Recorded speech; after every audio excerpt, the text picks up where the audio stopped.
Tradycja mówi, że ten pielgrzym przybył do Montefalco prawdopodobnie po to, by oddać cześć ciału błogosławionej Chiary.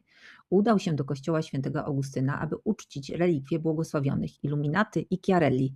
Ponieważ zrobiło się już późno, poprosił braci zakonnych o nocleg. Otrzymał go, a przed udaniem się na spoczynek wrócił do kościoła i dokładnie w tej samej pozycji położył się na ziemi przy konfesjonale.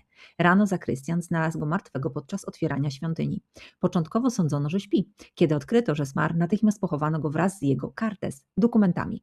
Następnego ranka ciało znaleziono poza grobem. Ta sama sytuacja powtarzała się przez kolejne dni. W końcu zdecydowano umieścić ciało w dzwonnicy, gdzie przez około 100 lat nie uległo rozkładowi.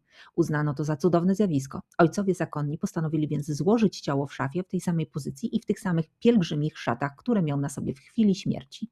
Mówi się, że niektórzy otrzymali dzięki niemu łaski. Nikt jednak z tego nie zostało oficjalnie uznane ani zatwierdzone przez Kościół.